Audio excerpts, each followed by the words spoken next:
Hey, everybody, welcome into it. This is the Rocky Top Rewind every Sunday nights on the VolQuest.com YouTube channel. I'm Eric Kane.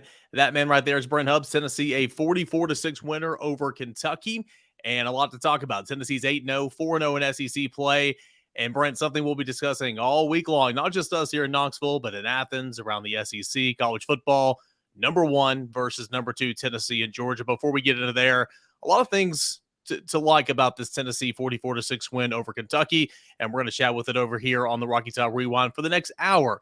If you're watching on YouTube, thank you so much. Subscribe if you haven't already, and pound that like button. Let's get this to 500 likes if you wouldn't mind. That'd help us out an awful lot. We're going to have Troy Fleming at the bottom of the hour, but Brent, 44-6, you went back and rewatched the game. I went back and rewatched the game. A lot stood out, but I think something you and I can both agree on, the defense stood out, and they stepped up in a big way. Yeah, they did, and there's lots of places that they stood out defensively. You know, in the secondary, obviously, this was their best game. When you talk about 3 interceptions, a couple of pass breakups, defended the middle of the football field vertically. You know, down the middle. They tried to get the Kentucky tried to tie it in twice on those crossers. Trayvon Flowers had a terrific PBU. And Jalen McCullough got his hands on a ball as well in a little zone coverage. So Tennessee was good there. To me, the takeaway again, though, is Rodney Garner's group up front, because they created pressure in passing situations, Eric. And then maybe the best thing that they did was the interior pressure they got from the defensive front, I thought caused Chris Rodriguez to have to jump cut, have to move laterally, which is not his game. He's a downhill, hit it, straight downhill and wherever the block's supposed to be. And Tennessee did a really good job of making him stop at the line of scrimmage or move laterally at the line of scrimmage, which allowed Tennessee to really rally to the ball. I thought what they did overall on the defensive line was good, but I thought what they did in the defensive interior really disrupted Kentucky's run game, other than that one touchdown drive where Rodriguez got going. He had 40 yards on 8 carries. You take that drive out of it, Tennessee was really good. I think he had 24 yards on 10 carries elsewhere. So I like what Rodney Garner's group did on the inside. That was probably my biggest defensive takeaway in rewatch. And I thought they were good, particularly Dejon Terry, watching it live. They were even better when I watched on the rewind in just terms of making their running backs run laterally. Yeah, there was a lot that stood out. Obviously, the interior defensive line. I think DJ Terry made some money yesterday. I think him and Amari Thomas really settling in. This is about the, third, fourth game that they've started and played the majority of the snaps at defensive tackles, at least kind of leading that rotation.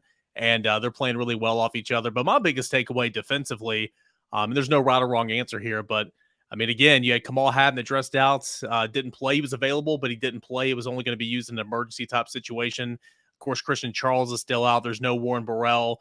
And you had Brandon Turnage, who couldn't find snaps earlier in the season, starting at one cornerback spot. And you have Danico Slaughter, who started the very first game of his career, didn't play defense hardly at all up until the LSU game, was forced into action the last couple of weeks playing some safety because Jalen McCullough was out.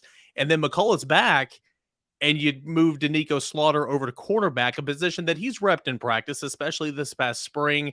And I understand Kentucky's wide receivers, as he said after the game, aren't as experienced. I know Kentucky's offense is not as explosive from the outside, but Danico Slaughter stepping up in that situation, creating 2 turnovers himself, popping the ball loose so Juwan Mitchell could have an interception, high pointing the football, getting an interception later in that football game. Thought that Danico Slaughter and Brandon Turnage played really nice. And again, just continues to build confidence for this pass defense that's not good statistically, but guys are growing up, baptism by fire, and you saw that, Brent, last night with those 2 guys. Yeah, particularly Slaughter. I mean, just the confidence to make the 2 plays that he made, and the belief. And that's the thing that jumped out about the secondary and rewatch is they trusted that defensive front, Eric, that they were going to get there and give Will Levis, a lot of problems, and make him move and throw the ball with the blitz stuff. So they were tighter in coverage. Those 2 corners played tighter in coverage than Tennessee's been getting coverage out of the corners all year long. And I'm not trying to rip on the guys who weren't out there, but conservative would be the best way to describe Tennessee's corners early in the year. Those 2 guys didn't play conservative last night. I mean, Slaughter played the ball. He didn't really play the receiver on that play. A lot of people say, well, the ball was underthrown and he was not in great spot. He played the ball in the air terrifically. Love what Danico Slaughter did last night.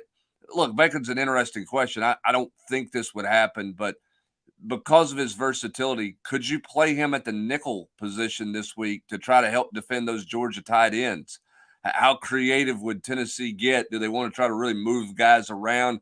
Just because he does play physical, but he's got the length to play against taller guys. But I think he's a corner. I think you play him out there at corner and leave him there. I think he's found a home. He may not love that home, from a mentality standpoint, but I think if you're Tennessee, you've got to look at that and say, hey, we feel really pretty solid about what we're getting out of Danico Slaughter and where he's at right now. And then Turnage should have taken confidence from last night.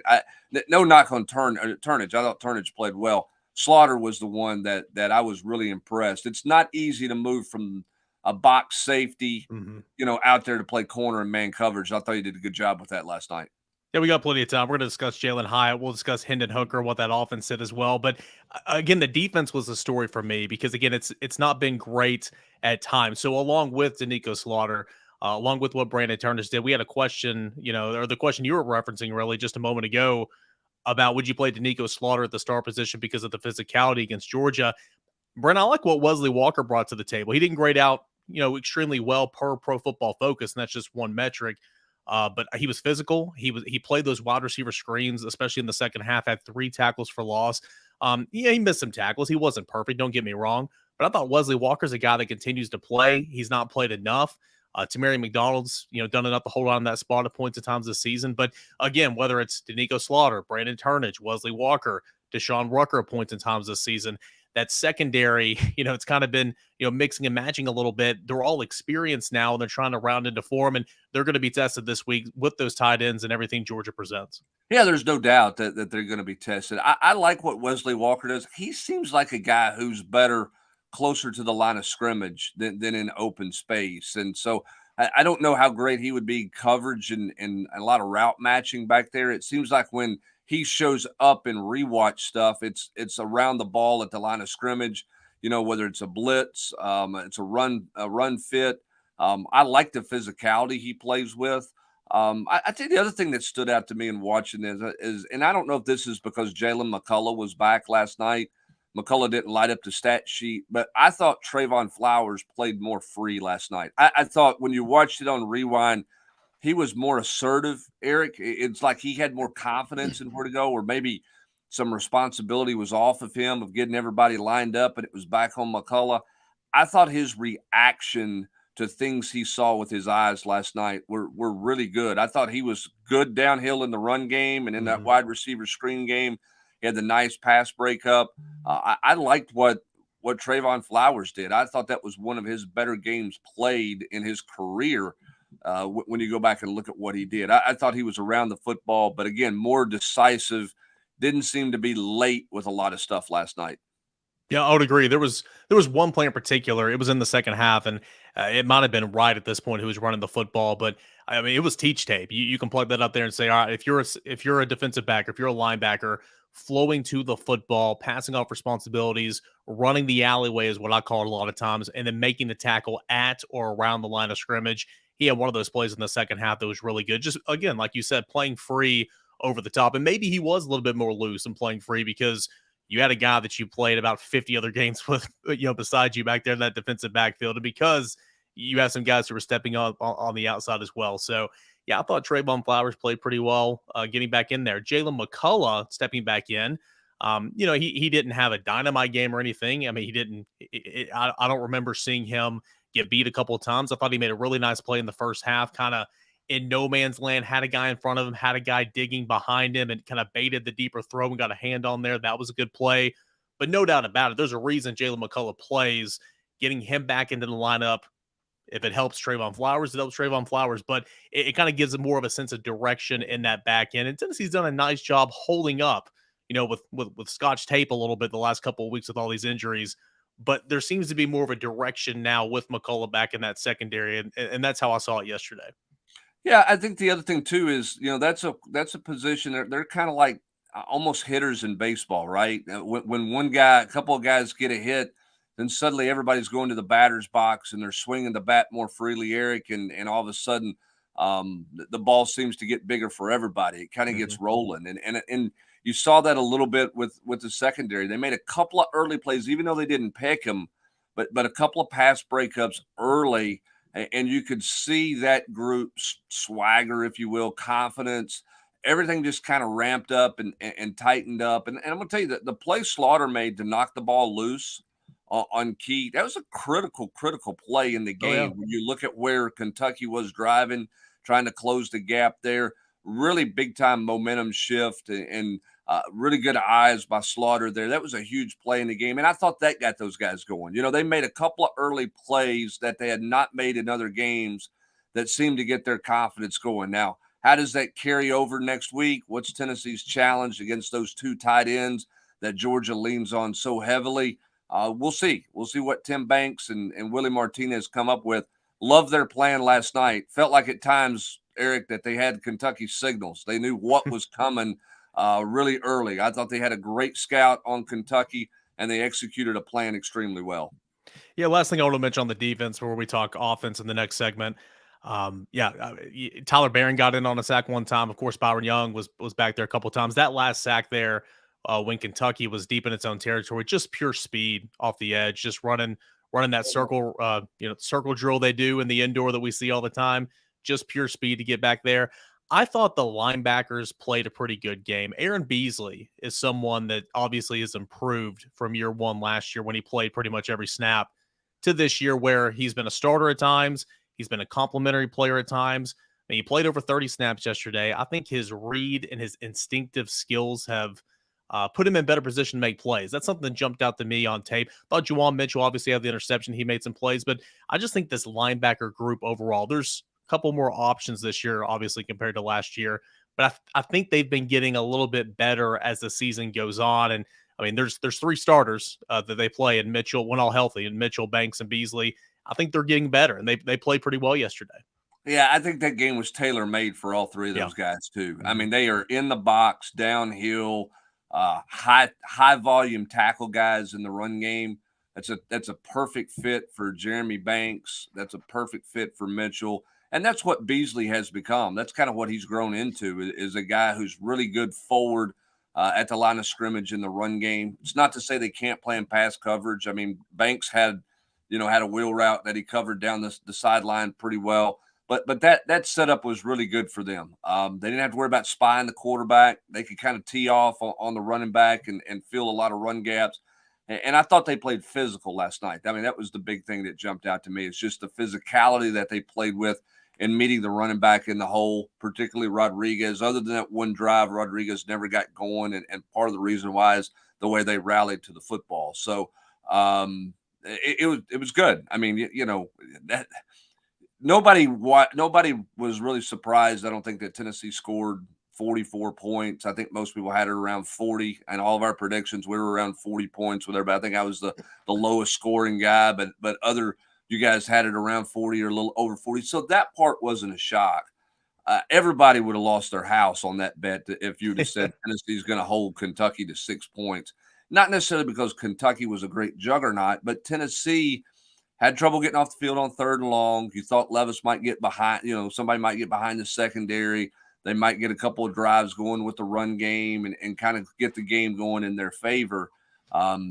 They could not do that at all. I was surprised Kentucky didn't take the ball, start the game, and try to run it down Tennessee's throat, sort of get Tennessee anxious. Instead, Kentucky got anxious because Tennessee attacked early, just like they did a year ago in Lexington.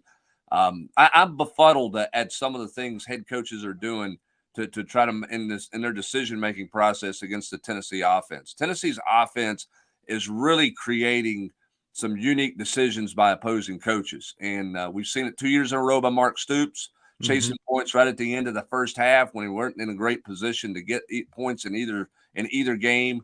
We've seen it in other games this year, and Tennessee has capitalized on that in a big time way. 205 yards is all Kentucky mustered against Tennessee Saturday night. 6 points, 3.3 yards per play. Tennessee's defense certainly showed up. As you mentioned, no surprise Tennessee won this football game and scored 40-plus points. The surprise was allowing just 6 points and 205 yards of offense. Job well done for Tennessee's defense. What about that Tennessee offense? It did what it normally does. There was a guy that broke a school record and a whole Hey, lot they more. had guys open. I know that's a great shock to everybody, but they had guys wide open last night, right? We don't talk that when we come back. Yeah. That Tennessee was kind of Tennessee last night. Is that where you're going? Yeah, Tennessee was doing what Tennessee did all the time so far this season. So more on that to come. The Rocky Top Rewind. I'm Eric Kane. He is Brent Hubbs. We'll be back in 60 seconds.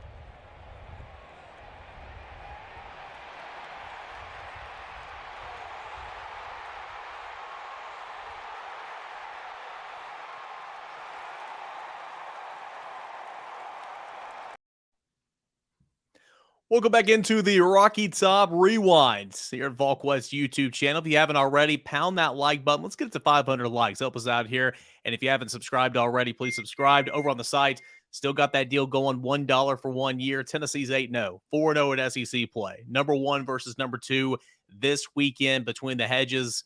No better place than at VolQuest.com, inviting all Tennessee fans to join us over at VolQuest.com on the On3 family. All right. Brent Hubbs, Hendon Hooker, he did Hendon Hooker things. Jalen Hyatt did Jalen Hyatt things. I'm going to go ahead and lead you into what you were trying to say. Well, I forgot what it was, a long touchdown reception on the first series of the game. There was 55. another 31-yard reception from Jalen Hyatt. Both of those were wide open. It was Jalen Hyatt, Hendon Hooker, and obviously this coaching staff scheming things up to get those matchups for Tennessee in this favor. Yeah, it's amazing that Tennessee can stack receivers. They've stacked receivers for almost 2 full years now, and defenses are having a hard time covering it. And they do a really good job with that first receiver in front of the stack, running that skinny post or that square in, forcing the safety to feel like he's got to come to the middle of the field and help. And then you get a free release on that trailing receiver on the back end. And you know, there's no safety help over the top, and whoever's guarding that guy seems to think there's always going to be safety help over the top, and there's nothing there. It's just a concept that for whatever reason they put the safety in a bad spot with, and the safety has a hard time with it. You look at the second one that Jalen Hyatt had of 31 yards. The safety, again, felt like he had to defend the middle of the field, Eric, because Cedric Tillman was inside the defensive back, and he had the middle of the field to him on a post, basically, that or a little seam that looked like he might have a chance to get close to the end zone. And then when the safety came down on Tillman, it left Hyatt wide open behind him. It's putting safeties in bad positions, and it's nobody seems to be able to find an answer to it. You know, one was a bit of a switch route. The other was just that stack look. But the principle that they're getting done with that is basically the same thing. Slot receiver or the trailing receiver that stack's getting a free release. That guy is Jalen Hyatt, and you give him a free release. There's not many people going to run with him, and there's sure as hell not going to be a linebacker run with him, which is what Kentucky tried to do twice last night. Yeah, Jordan Wright, J.J. Weaver, no chance against Jalen Hyatt. And, whether it's a post, whether it's a dig, that safety's being drawn off by Cedric Tillman, and that corner is following Cedric Tillman to open things wide open for Jalen Hyatt, and it happened twice last night. Jalen Hyatt, touchdowns number 13 and 14 on the season. He sole possession of the Tennessee single-season receiving touchdown record. Brent, you've seen a whole lot of football. You've seen a lot of great receivers come through this university.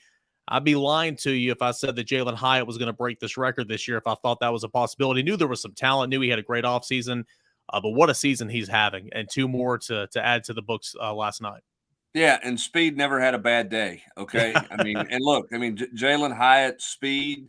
Jalen Hyatt's a talented guy.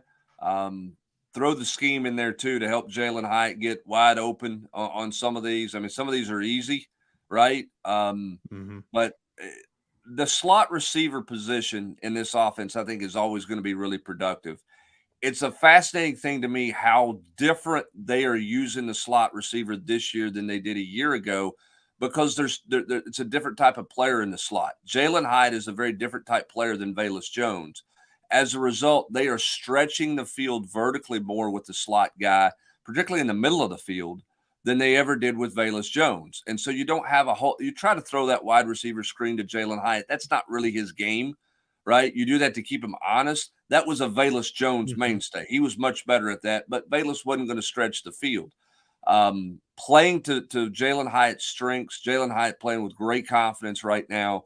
And Tennessee is having a whole lot of fun with the slot receiver position vertically with what they're doing with Jalen Hyatt. Now, here's the thing I'll say about Hyatt. He's not just a takeoff guy, though, okay? I mean, they use his speed, but he can run a square in, he can run a dig, he can run an out, as we saw against Pittsburgh.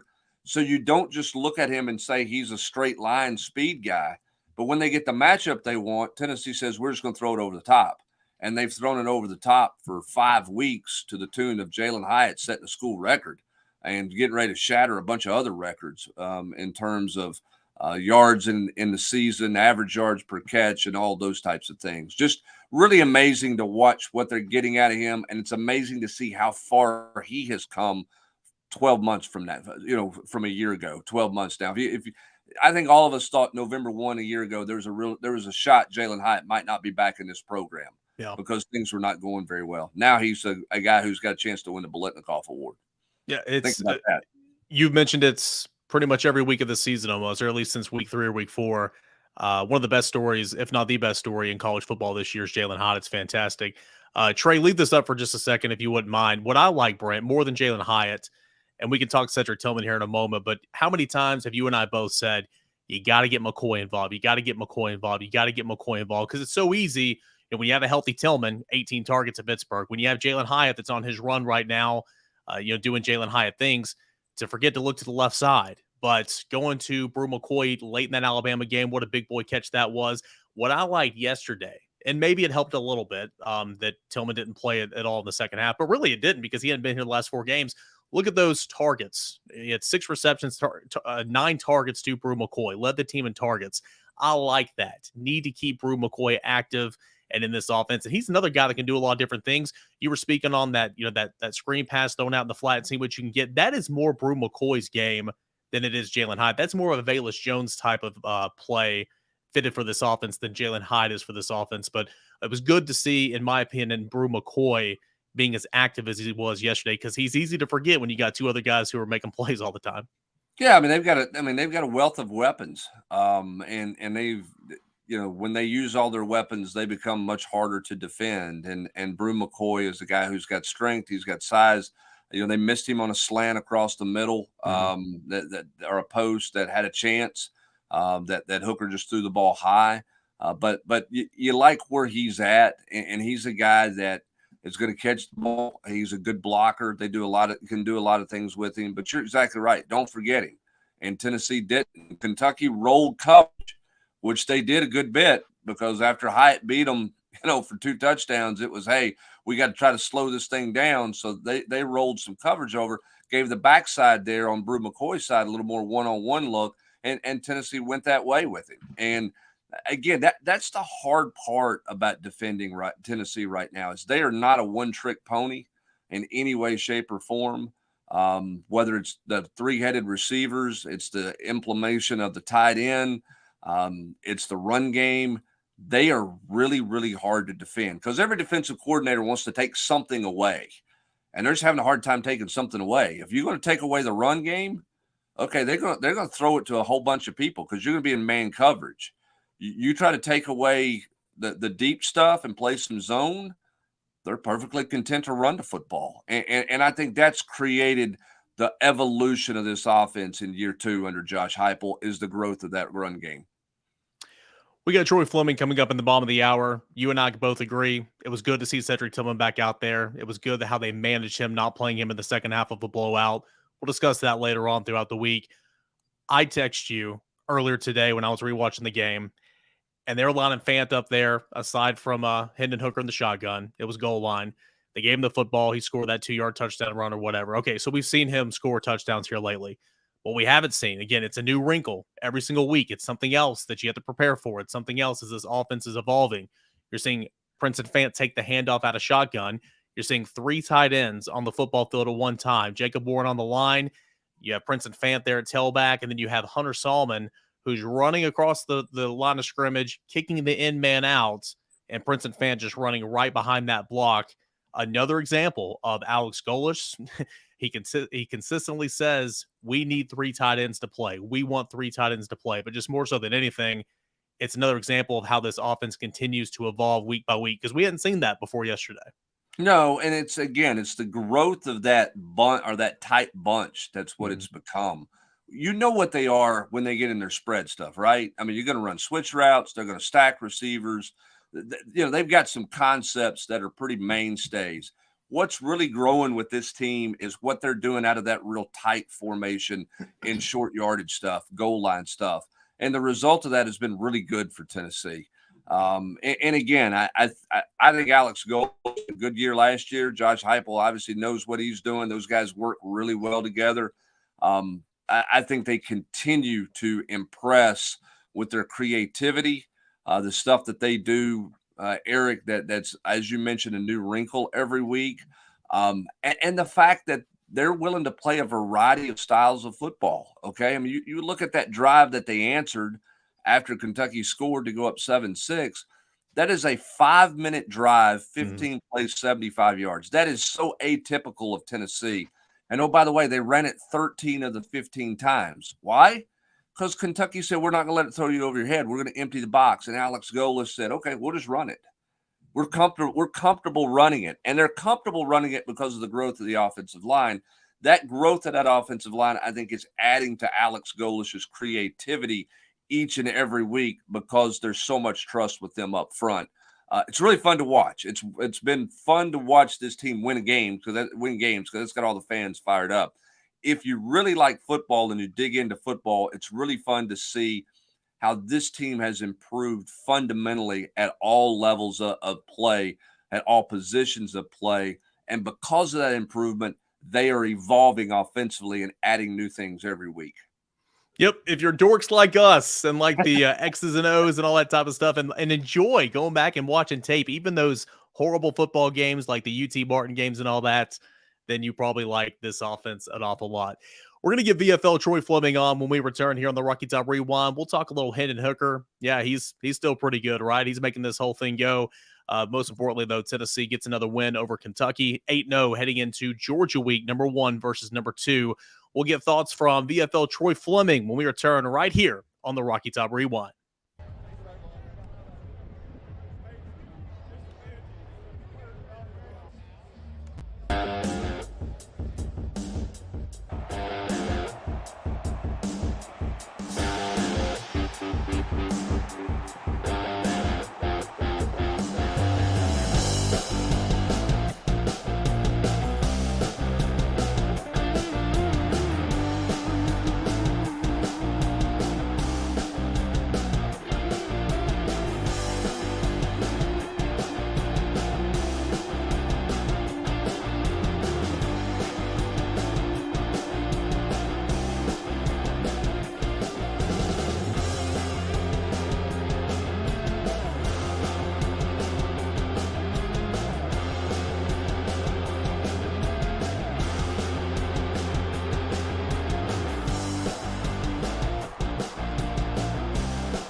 We'll go back here to the Rocky Top Rewind. I'm Eric Kane, Brent Hubbs, as we discuss Tennessee's 44-6 winner over Kentucky. Tennessee's 8-0 and now looking ahead to the Georgia game coming up this week. And to help us preview that game a little bit, discuss Tennessee ad nauseum throughout this season. So far, all the good stuff, the highs and the lows. Let's bring on Troy Fleming, former Vol running back who's played in a lot of big games himself. Troy, thanks so much for joining us here on the Rocky Top Rewind. Oh, you guys are welcome. Thanks for having me. Troy, I just want to ask you, man, when you see Tennessee beat down a rival like that, 44-6, I know that game means a lot to you. What were you thinking yesterday watching what unfolded? I was thinking I expected us to win, but not by that much. I figured that Kentucky would give us a good game. They played us close the last few years. Obviously, we stole one up in Lexington last year.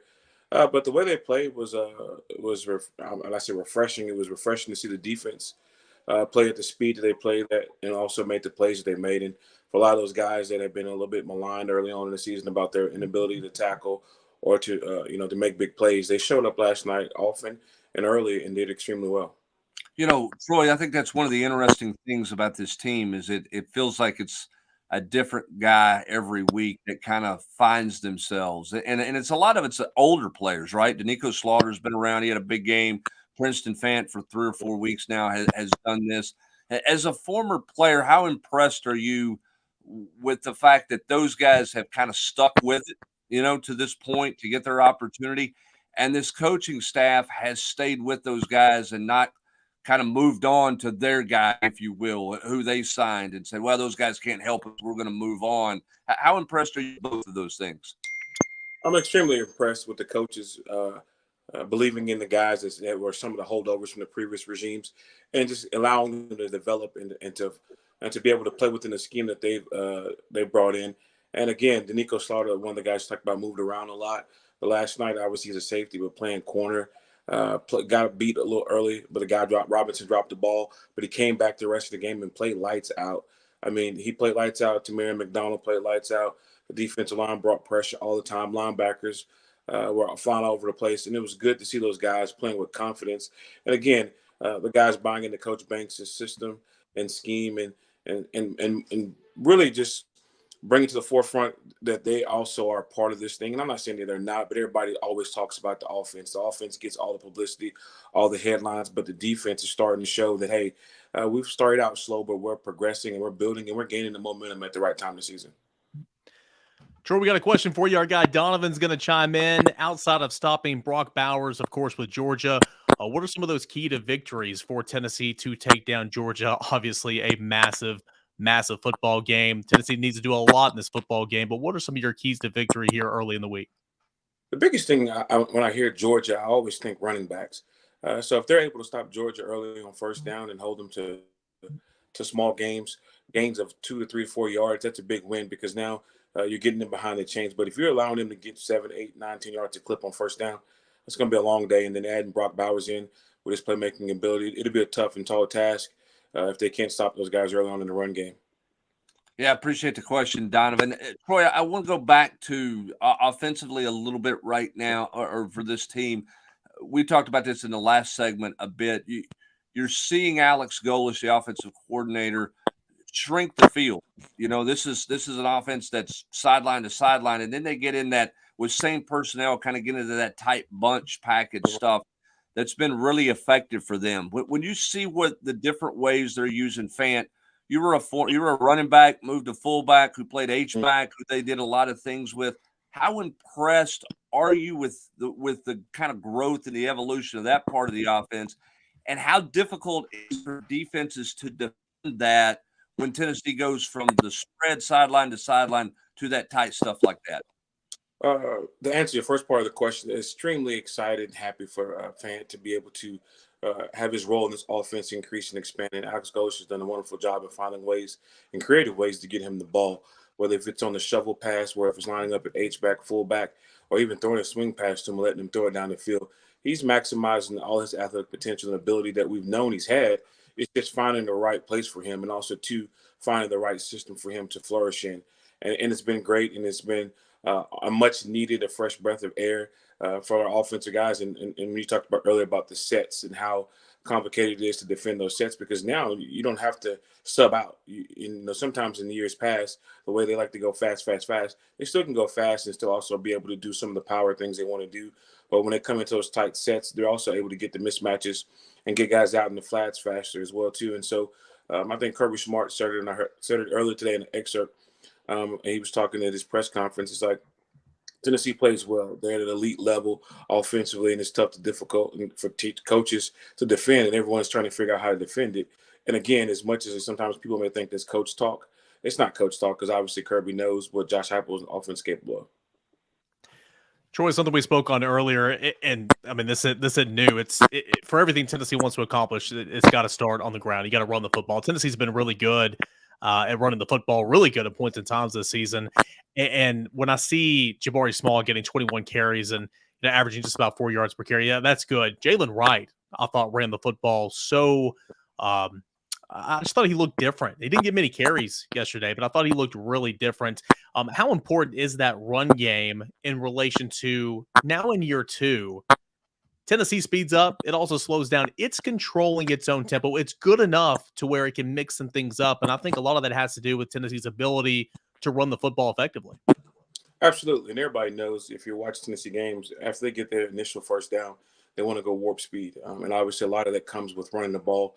And if you notice, usually they're going to get 4 or 5 yards a clip, which now puts them at a manageable second down play, which allows them to be able to call whether they get 2 or 3 yards on the second down play, but it puts them in a manageable third down position. It all starts from the run game. And like you said, Jalen Wright has a opportunity in moments.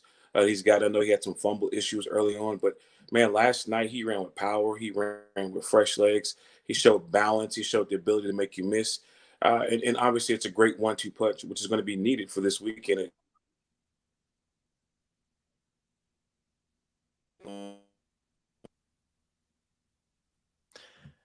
I think we got some technical issues going on with Troy right now. Troy, you still with us? Yeah, we'll see if we can figure something out with Troy here in just a second.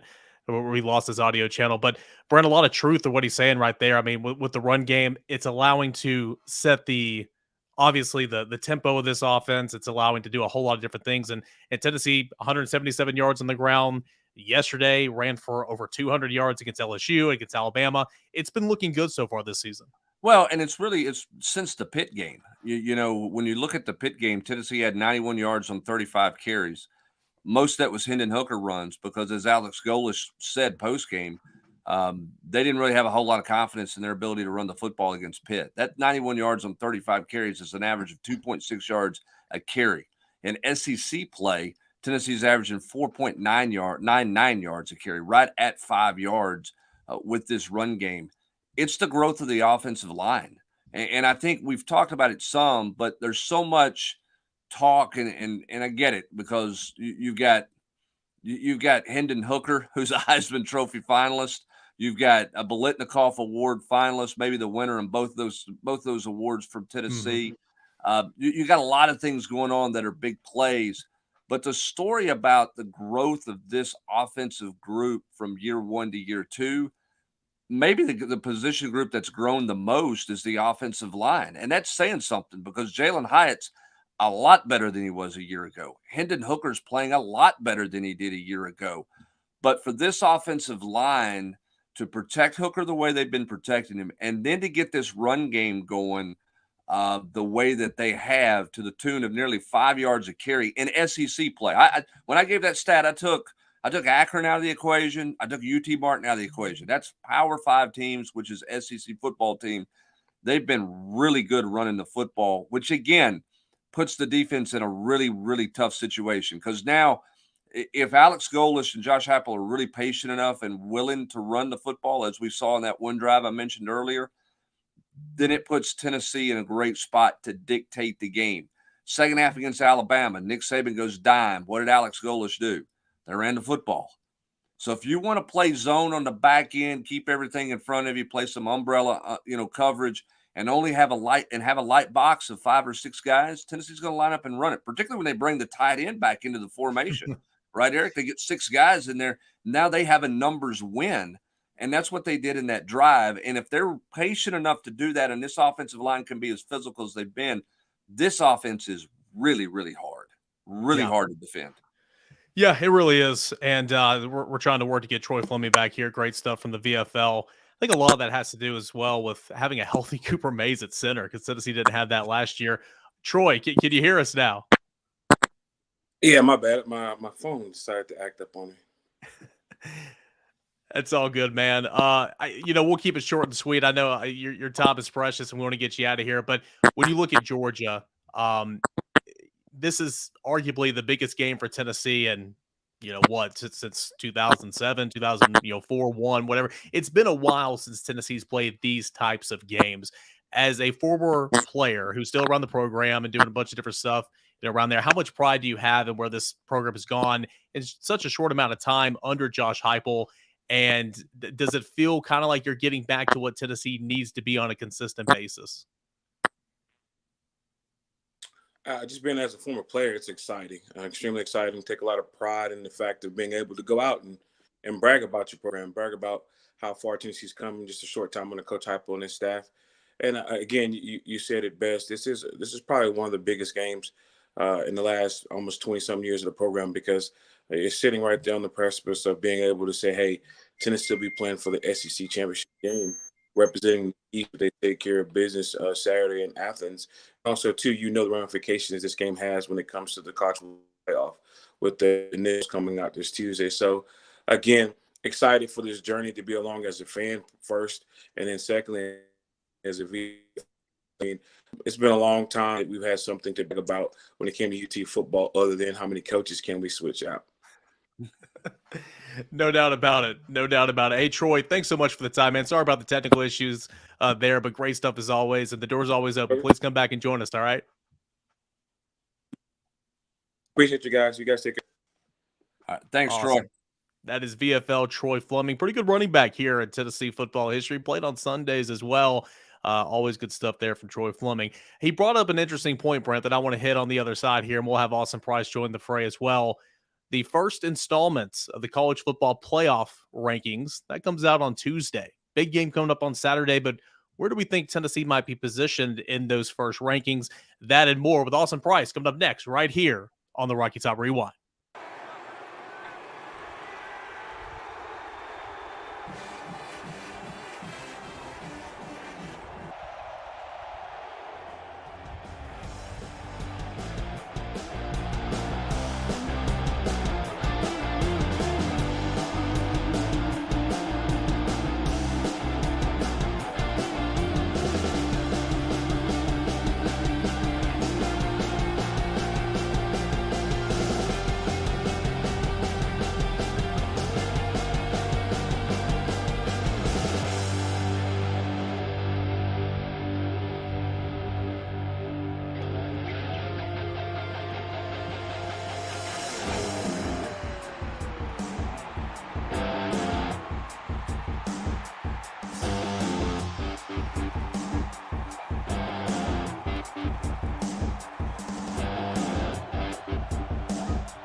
Welcome back into the Rocky Top Rewind, a final segment here.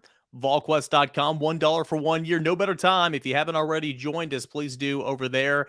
This deal won't last forever. $1 for 1 year at VolQuest.com on our new platform with the On3 family, having a whole lot of fun. Brent, I think you picked the perfect time to do that because, hey, since we've been here at On3, Tennessee is not lost. Am I right?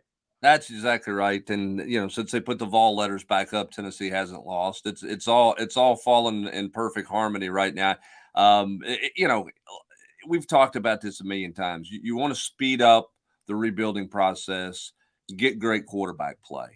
And Tennessee's in complete control on the field when they're out there offensively because of Hendon Hooker. As you mentioned, they can go fast, they can go slow, they can check anything at the line of scrimmage. He's got full the full playbook at his disposal to do whatever he wants to do. And he's making a lot of great decisions pre-snap. He's making really quick decisions post-snap. And that speeds everything up for Tennessee and for any school in the rebuilding process when you can get a quarterback to play, and Hendon Hooker's playing at an elite level last night. There were a lot of NFL scouts at Neyland Stadium last night to watch that game because they all wanted to see what Will Levis looked like. The guy who stole the show at the quarterback position was Hendon Hooker. Will Levis had a rough night, and Tennessee's defense had a lot to do with that. Will Levis made some poor decisions, didn't play well. Hendon Hooker was a maestro again last night, in complete control of that football game from the very first snap to the last snap he was on the field. It was his game, and it's been like that since the Florida game, Eric. Yeah, we didn't even really mention Will Levis so far tonight on the Rocket Top Rewind. 3 picks, held in 98 yards passing. The first pick that he threw was a great play by Danico Slaughter and Juwan Mitchell. The second one was a horrendous throw that forced it there, and Brandon Turnage able to get it. And then the last one, what a fantastic play by Danico Slaughter. Obviously, Will Levis, not the best day, but as you mentioned, Tennessee's playing at an elite level right now because of Hendon Hooker, because of what he's done. And that brings me into this next conversation. I want to bring Austin Price on here as well, get his thoughts as we welcome you back here to the Rocky Top Rewind. Tennessee earlier today tied for second in the Associated Press, number 2 with Ohio State. Tennessee did get 18 first-place votes, sitting at number 2 with Ohio State, who got 15 first-place votes. Both those two teams trailing Georgia. College football playoff rankings, Austin Price. The first installment comes out on Tuesday. Where do you think Tennessee will be ranked? And this is the conversation I didn't think we'd be having at all this year. But again, because of Hendon Hooker and his play, a big reason for us having it. I mean, I could see him at 1. I really could. Just look at the resume. And sure, some of those teams, they may not be ranked now or be ranked at the end of the season, but they were ranked when Tennessee played them. And that's all you can go off of, right? I mean, there's no magic crystal ball when you're playing a team and they're ranked, 6th. They want to quit giving those stats away, then quit coming up with rankings before probably right around now. Tennessee sits there at 8-0, playing 8-0 Georgia. Last time that happened this late in the year was November 14th, 1998, when 8-0 Arkansas rolled into Neyland Stadium to take on 8-0 Tennessee. And we all know how that turned out. The reverse this time will be Tennessee going on the road instead of being at home. But the college football world, as it's happened multiple times this season, all eyes will be on the orange and white. Trevor chiming in. I don't think Eric would have Tennessee in the top 8. Yes, I would. I would have Tennessee in the top 8. Brent, you look at Tennessee and you look at that resume for real. Tennessee's got 5, as Austin pointed out. At the times of the games being played, Tennessee has 5 ranked wins. It strength of schedule by the Football Power Index over at ESPN. It's 19th. Ohio State's 52. Georgia's is 75th. Tennessee has the resume. I'm with Austin. If Tennessee is ranked 1, I don't know if it will be, but and of course you play it out on the field, and that's the beautiful thing about this Saturday. But if Tennessee's ranked number 1, wouldn't shock me at all. No, I mean, I think when you look at it, they should be. I think that's why you're seeing so many people on the national media scale around the country are saying Tennessee. They have Tennessee number 1 because I think look. I've not followed the rankings very closely since they started doing playoff rankings, right? Because it was always going to be the same 4 teams, and Tennessee wasn't one of them. It was going to be Georgia, it was going to be Alabama, it was going to be Clemson, and it was going to be Ohio State. And it was just which order were those 4 in? So I haven't followed it that closely to know all the measurables in it. But when you look at what Tennessee's done, a win on the road at Pittsburgh, who was ranked highly at the time. Now they've not had the season that they wanted to have. You beat Florida, a nemesis. You take care of that one at home. And then that LSU win looks better and better every week with what Tennessee's done. You follow that up with a win over Alabama. Nobody beats Alabama. There's not a better resume in the country right now. Again, you said it best, Eric. The beautiful thing is all this is going to play itself out on the field. But when you look at resumes, you can't tell me anybody's got a better resume in the country right now than Tennessee has. No, when you look at, Tennessee football, what's it having? Basically, it's, running side by side with Tennessee's weather. You just skip seasons. You go from summer to winter and winter to summer. We skip over fall and spring. Tennessee just skipped over the building stage. They decided to go from near probation to the college football playoff conversation in 18 months. Who saw this coming, right?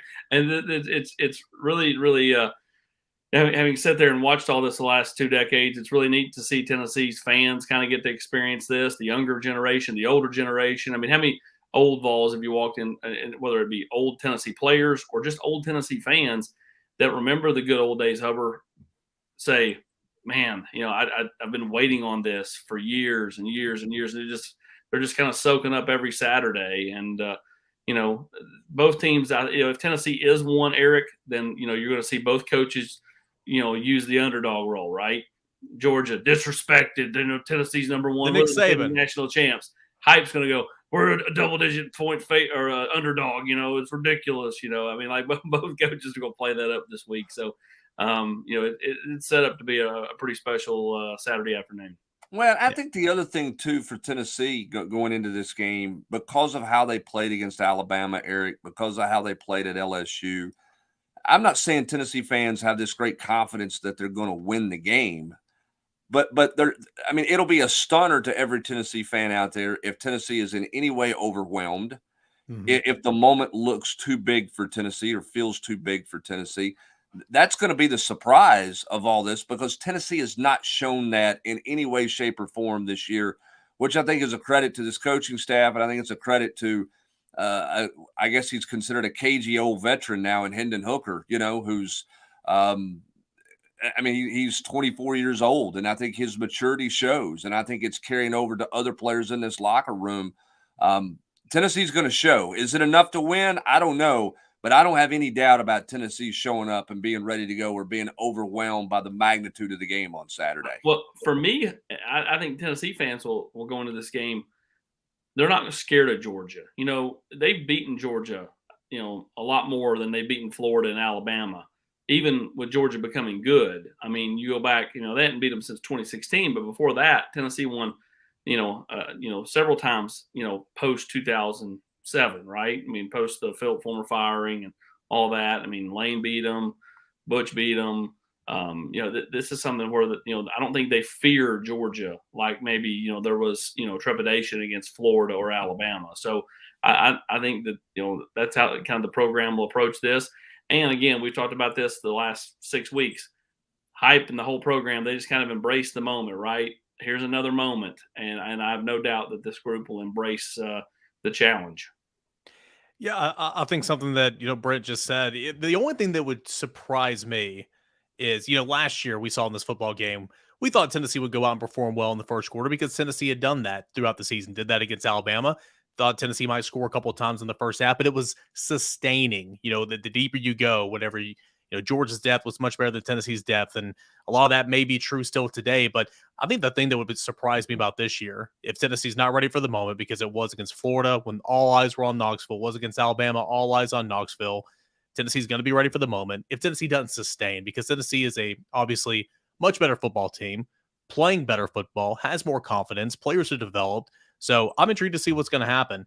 Johnny over here says, I live right outside Athens, Georgia, and I will be rocking my Vols hoodie all week, month, and year. Good luck this week. It's going to be a rough one for you, but we'll see what happens on Saturday. And obviously, a lot going on with Tennessee and Georgia, but also recruiting. Another big weekend of recruiting. Tons of guys were on campus. Sam wants to know, Austin Price, any notes from recruits who were on campus this past weekend, that visitor list, anything noteworthy coming out of the weekend in terms of recruiting from the Kentucky game? I think you're on mute, my man. Yeah, I think Tennessee showed well with guys like Daniel Calhoun, who's a 2024. They'll continue to show well with, some different players, in that 23 class. Had a chance to catch up with former Texas A&M defensive lineman from Hines College, Derek Hunter. He's one that Tennessee will continue to evaluate, probably bringing on an official in the month of December. As far as players here, it was a lighter week as far as like 23s, but there was really some impressive 24s. They got to campus, and Tennessee continues to be in a really good spot with that class, and I would suspect much the same for the Missouri week, 24s, 25s. We'll see if they can get a TJ Searcy to town in 2000 or in for the Missouri game, and then you'll see them focus more on the 23 class in the month of December. Yeah, I think what's going to be interesting too, Austin, is this weekend could be a winning weekend for Tennessee. Yeah, David Hobbs. You got a bunch of guys, not just in the 23 class, but you got some 24s, 25s who are going to be at the game, who are from Georgia, that Tennessee is recruiting really hard typically you don't think of an away game as an opportunity in recruiting, but you go show yourself well, you surprise people and come out of that game with a win, you're going to get a lot of those kids' attention. Now, they're not going to be over there waving orange pom-poms in the Georgia recruiting section, but guys pay attention, right? I mean, if you're a receiver and you're watching or whatever, I mean, people will pay attention to how Tennessee plays in this game. It could be a winning recruiting weekend for you away from home if you play well, don't you think?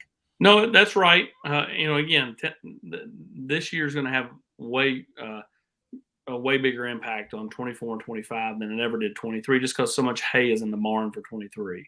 But a guy like David Hobbs, uncommitted, 5-star on 3. Tennessee's kind of become the team with the most momentum for him. He had a phenomenal time for Florida, backed it up with another phenomenal time at Alabama for the Alabama game. Then went to Alabama last week for his official. Feel like Tennessee's still in a really good spot there. He'll be in Athens for the Georgia official visit. Another chance to see Tennessee live and in person. Tennessee's defensive line continues to overachieve compared to a lot of what everybody thought coming into the season, just because of lack of experience and that type of thing. So Rodney Garner continues to pull all the right strings, and we'll see. They get Hobbs in the boat. On November 25th on his mom's birthday.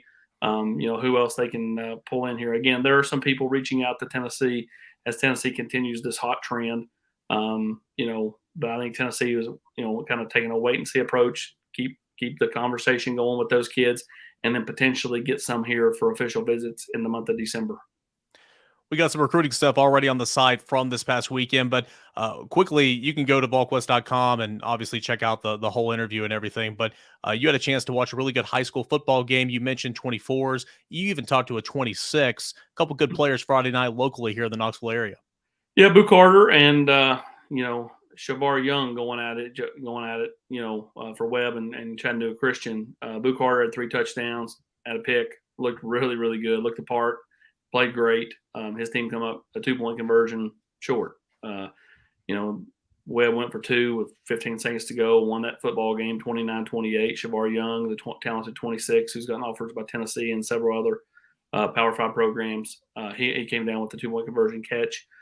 Boo Carter's one that, continues to like Tennessee a good bit. He went to Michigan over the weekend, but he was here for the Florida game. He was here for the Alabama game. And, Tennessee's got a lot of momentum with the young man from Chattanooga, smooth player, explosive. And Shavar Young can run, right? Boo Carter tracked him down from one side of the field to another. And I was like, whoa. I mean, you really go back to that camp that Tennessee had at the end of June. They put those GPSs on all those kids to kind of get their speed and stuff. And, Boo Carter, I think, was second fastest at that camp behind Martellus Carter, another kid from Chattanooga, who they play together on the same 7-on-7 team. So, really, really impressive. That Chattanooga area is really booming with talent when you look at the 24 and 25 classes. Just really, really impressive. And Orange Sea Lion says Tennessee is going to be loose, nothing to lose. Sam says 48-45 Tennessee. Dan says Vols 48, Puppy Dogs 24. It won't be that. If it is, then that'll, whoa.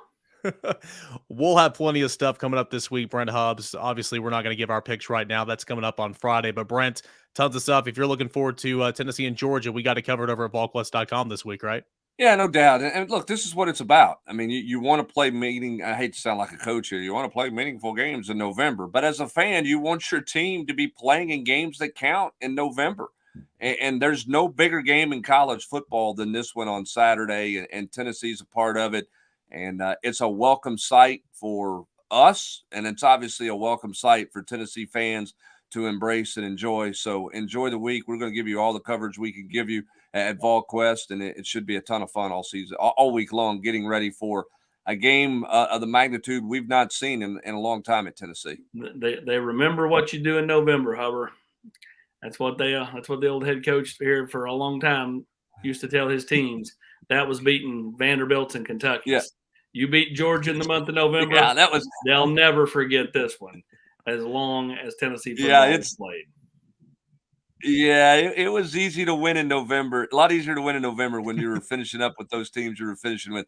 This is taking on a new a new turn in November. But again, this is what you want, right? I mean, how fun is it that you're playing a game where the division wasn't decided in September? You think about the SEC. I mean, you think the commissioner's happy? We're rolling into the month of November, and you've got LSU and Alabama for the West, and you've got Tennessee and Georgia, which is probably going to dictate the East. It's been a while since they can say that the divisions were settled in the month of November, because typically that's not been the case. Big week for Tennessee. Big week for me. This will be the biggest football game I've ever covered. So looking forward to that selfishly. And again, we'll have everything. Yeah, no one, you guys aren't laughing, but whatever. VolQuest.com. Hey, join us. We're going to have a whole lot of fun. $1 for 1 year. Please, $1 for 1 year. If you want to and you weren't too sure about it, this is the time right now. This is the week. So undefeated. Go ahead and join us over at On3. Since VolQuest moved on 3. Undefeated. So join us over at VolQuest.com. And if you're watching on YouTube, please pound that like button. Let's get it to 500 likes and throw us a subscribe if you wouldn't care. For Brett Hubbs and Austin Price, I am Eric Kane. Thank you guys, as always, for chiming in the comments section. We'll do it again next Sunday night, 8 o'clock for the Rocky Top Rewind.